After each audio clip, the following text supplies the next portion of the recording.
یہ ہے کہ گناہوں سے سچی توبہ کیسے ممکن ہے، کیسے ہو سکتی ہے سچی توبہ؟ دیکھیں، گناہ جب بھی ہو جائے تو پہلی بات تو یہ ہے کہ توبہ کرنا واجب ہے. ٹھیک ہے، یعنی توبہ میں تاخیر نہ کرے. گناہ ہو گیا، اللہ تبارک و تعالیٰ کی بارگاہ میں معافی مانگنا ہوگی. اور توبہ کا جو مطلب ہے بنیادی اعتبار سے توبہ جو کہتے ہیں وہ ندامت کو کہتے ہیں.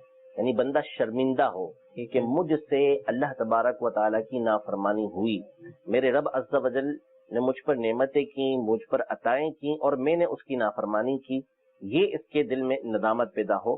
ندامت پیدا ہونے کے بعد اللہ کی بارگاہ میں وہ اس بات کا اقرار کرے کہ یا اللہ مجھ سے یہ گناہ ہوا، میں تجھ سے معافی مانگتا ہوں، میں تجھ سے توبہ کرتا ہوں، اور سچے دل سے وہ توبہ کر رہا ہو، نادم ہو، کوشش کرے کہ اس کی آنکھوں سے آنسو جاری ہو. تو پہلی چیز نادم ہونا. دوسرا اللہ تبارک و تعالیٰ کی بارگاہ میں اقرار کرتے ہوئے استغفار کرنا، توبہ کرنا، اللہ سے معافی مانگنا.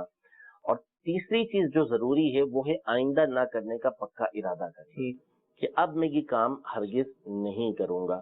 تو یہ تین چیزیں جب پائی جائیں گی تو اس کو توبہ کہا جاتا ہے. اب بتقاضۂ بشریت کبھی اس سے دوبارہ اس طرح کا گناہ سرزد ہو جاتا ہے تو خود اس نے یہ نہیں کہ وہ کیا بلکہ اس سے ہو گیا یا کیا ہی اس نے، تو اب بھی اس کے اوپر حکم یہ ہوگا کہ وہ اسی طریقے سے توبہ کرے گا اور آئندہ نہ کرنے کا پکا ارادہ کرے گا.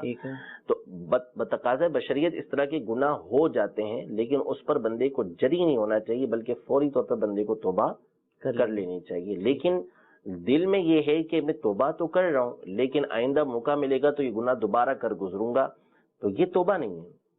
توبہ اس کو تو حدیث پاک میں فرمایا کہ ایسا شخص کہ جو گناہ پہ قائم رہتے ہوئے توبہ کرتا ہے وہ اپنے رب تعالیٰ سے، اپنے رب عز و جل سے مذاق مسخری کرتا ہے، ٹھٹھا کر رہا ہوتا ہے کہ میں توبہ کرتا ہوں لیکن آئندہ موقع ملے گا تو یہ گناہ کر گزروں گا. یعنی کسی کو امیر سنت نے اس کے بارے میں سمجھایا کہ کسی کو زور سے تھپڑ مارے اور کہیں کہ سوری لیکن آئندہ موقع ملے گا تو پھر تھپڑ ماروں گا، تو یہ تو وہ کہے گا کہ یہ کیا کر رہے ہو. تو اسی طرح بلا تمثیل اللہ تبارک و تعالیٰ سے معافی مانگنا، توبہ کرنا، لیکن یہ ارادہ رکھنا کہ میں آئندہ ہی گناہ کروں گا، تو وہ تو دلوں کے حال کو جانتا ہے، تو یہ تو اللہ تعالیٰ سے مذاق کرنا ہوا، مسخری کرنا ہوا.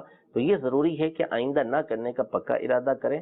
اور پھر اگر بتقاضۂ بشریت انسان ہونے کے ناطے گناہ ہو جاتا ہے تو پھر دوبارہ توبہ کریں.